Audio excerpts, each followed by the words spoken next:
Do you remember when in the early 1990s life felt quieter but heavier at the same time?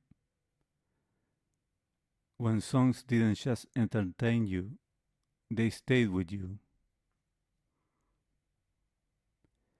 The early 90s were a turning point. The Berlin Wall had fallen, the Cold War was ending, the world was stepping into something new, but nobody knew what that meant yet. There was hope, but there was also uncertainty. Music reflected that shift. The excess of the late 80s softened.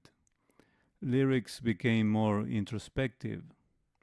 Songs started asking questions instead of giving answers. Tonight we are remembering 5 songs that soundtracked early 90s life. Songs that felt personal, reflective, and deeply human.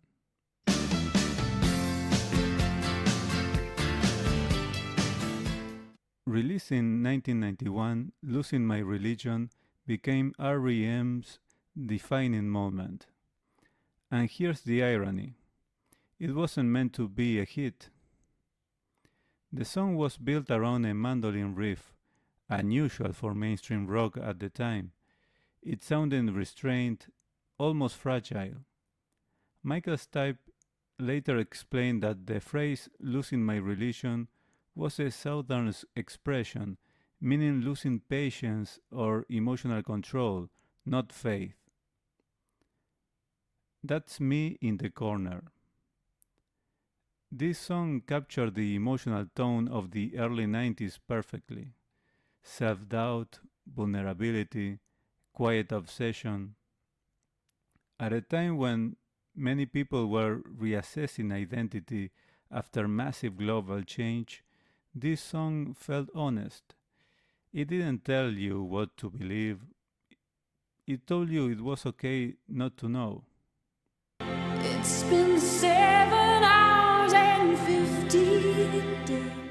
With Nothing Compares to You by Sinead O'Connor, few songs have ever stopped time the way this one did. Released in 1990, written by Prince but transformed completely by Sinead O'Connor, the video was just her face with no distraction, and it became iconic. Sinead was dealing with deep personal trauma, family pain, and isolation at the time. She didn't perform sadness, she existed inside it. It's been 7 hours and 15 days. The minimal arrangement allowed every emotion to breathe. In a world moving fast, this song slowed everything down, and millions of people recognized their own grief inside it.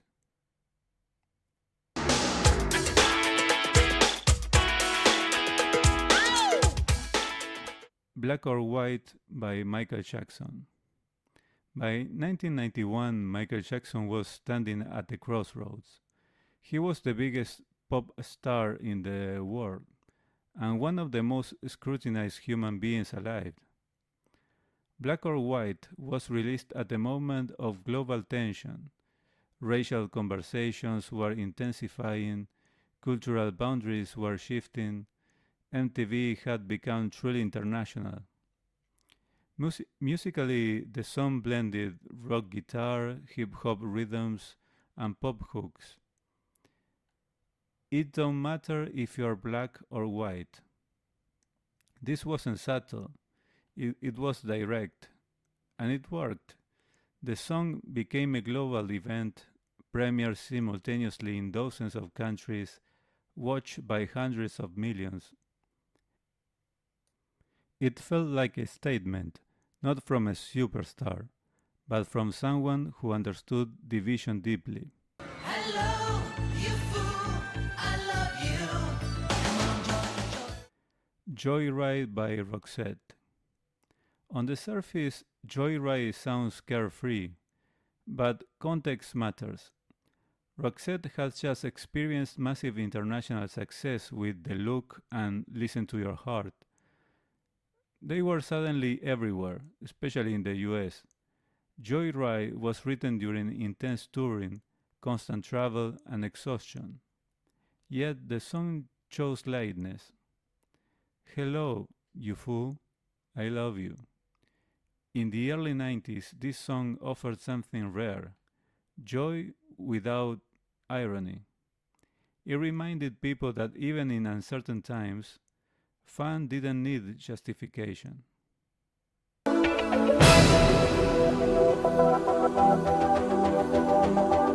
And finally, we have Crazy by Seal, released in 1991, produced by Trevor Horn, one of the most influential producers of the era. The song blended atmospheric electronics, soulful vocals, philosophical lyrics. Seal wrote it while thinking about change, risk, and uncertainty. We are never gonna survive unless we get a little crazy. That line resonated deeply in the early 90s because the world was changing fast and no one had a manual. This song didn't promise safety, it encouraged courage. If you enjoy this kind of deep listening and reflection, join us live every week with the 90s Lover Show on Fridays and with the 80s Lover Show on Saturdays, both live at 7 p.m. Eastern on our YouTube and Kick channels. I first start the YouTube live stream for around 10 minutes just to allow people some time to gather as a kind of waiting room, and then we continue the full show live stream on Kick, where we can play full music, video clips with no restrictions. I share the link to Kick for you all to move there. And on Kick is where things really come alive with the 4 show segments, your song request, live voting, your voice messages on air, and even phone calls to share memories, stories, and reflections connected to the music and life. You can participate or simply listen, and if you feel like participating, you can do it on the Kick's live stream chat or by leaving comments on the main post of our public Facebook group, which allows more space to write. Join our public group on Facebook by searching for RetroLovers Radio 80s and 90s Nostalgia. Make sure also to subscribe on YouTube and turn on the notification bell. And keep an eye on all the 6 extra monthly special shows as well. What connects these songs isn't gender, it's transition. They belong to a moment when the world was redefining itself, and so were the people living in it. These songs didn't shout, they listened, and sometimes that's exactly what we need music to do. Where were you in the early 90s when these songs played? Which one stayed with you the longest? Which one still feels personal? Tell me your story in the comments. So, do you remember now?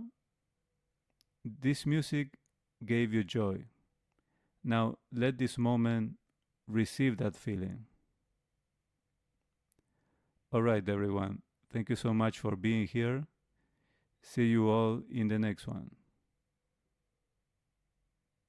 I'm Mick, and this was Retro Lovers Radio.